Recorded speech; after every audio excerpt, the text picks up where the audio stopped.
He has spent his life training to be an agent of vengeance. Now he is forced to confront the sins of his past and the demons that still haunt him. He's the Silent Fang. In the neon-lit metropolis of Neo-Kyoto, crime runs rampant. Yakuza gangs fight for territory, corrupt officials line their pockets, and human trafficking is a dark secret that lingers in the shadows. But there is one man who stands against the darkness. A lone warrior who brings death by the Silent Fang. By day, he is Kenzo Tanaka, a humble martial arts instructor who teaches children the ancient ways of the ninja. But when the sun goes down, he becomes the Silent Fang, a deadly assassin who strikes fear into the hearts of criminals. With his katana and shuriken, he is the equalizer, bringing justice to those who deserve it most. But who is the Silent Fang? Where did he come from? And what drives him to do what he does? Let's find out. Kenzo was born into a world of shadows. His father was a high-ranking member of the Yakuza, and from a young age, Kenzo was trained in the art of combat. He learned how to fight dirty, how to strike first, and how to leave no witnesses. But as he grew older, he began to question his father's way of life. He saw the pain and suffering that the Yakuza brought to innocent people, and he refused to be a part of it. When Kenzo was 18 years old, he had a choice to make.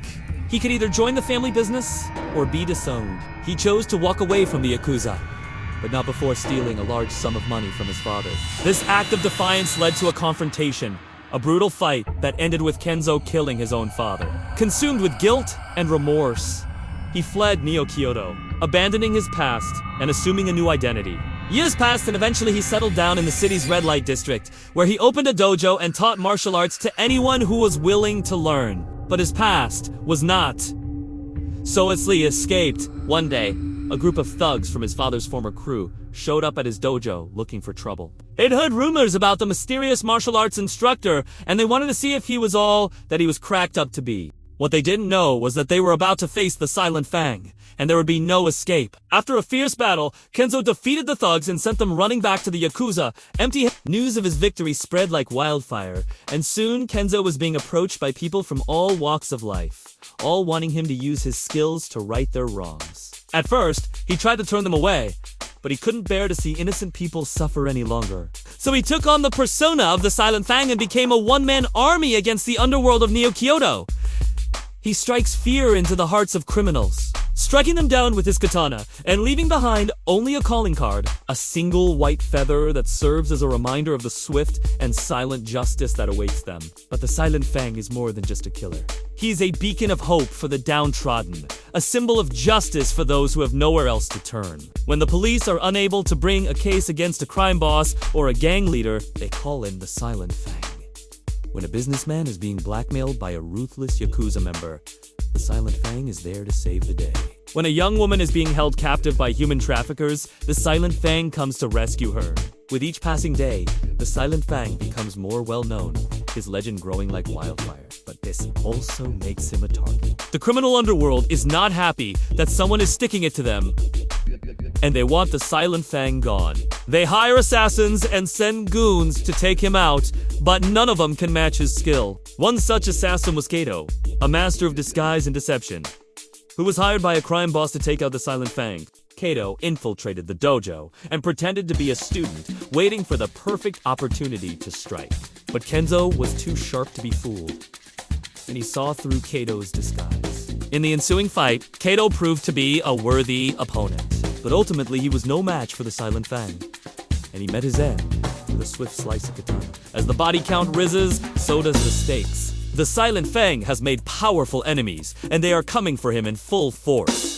In a stunning betrayal, one of his closest allies is revealed to be a double agent, working for the very criminals he has been fighting. But the Silent Fang is not one to be deterred, and he fights back, taking the battle to the enemy and striking them down one by one. But the final showdown is against the crime boss himself, a ruthless and cunning man who has built his fortune on a foundation of fear and violence. The battle is epic. A clash of swords and shadows as the Silent Fang takes on the crime boss and his bodyguards. In the end, the Silent Fang prevails, bringing down the crime boss and his empire, but not without sacrifice. He loses his dojo in the process, but he doesn't care. He has brought peace to the city, and that is all that matters. In the aftermath, Kenzo is hailed as a hero, but he remains humble. He knows that he is not perfect and that he still has demons to fight. He may be the Silent Fang, but he is still haunted by the past. He decides to take a break from the violence and travels to the countryside to find some peace. But even there, he is not safe. A mysterious assassin is sent to kill him, and it becomes a game of cat and mouse as the Silent Fang tries to evade his pursuer. But the assassin is relentless, and he will stop at nothing to carry out his mission. In the end, the Silent Fang is captured, and he faces his mortal enemy in a final showdown. It is a battle of wits and skills, as the Silent Fang uses everything he has learned over the years to try to stay alive. But the assassin is a formidable opponent, and the Silent Fang is pushed to his limits. Just when all hope seems lost, the Silent Fang manages to turn the tables, and he defeats his assassin. As the smoke clears, he is left battered and bruised, but alive. And he realizes that the battle is not just against external enemies, but also against his own inner demons. With newfound resolve, he returns to Neo Kyoto, ready to face whatever challenges await him. But the Silent Fang is not alone. He has gained a new ally, a young woman who has survived the very crime ring that he had just dismantled. She is now his apprentice, eager to learn the ways of the Silent Fang and to help him bring justice to Neo Kyoto.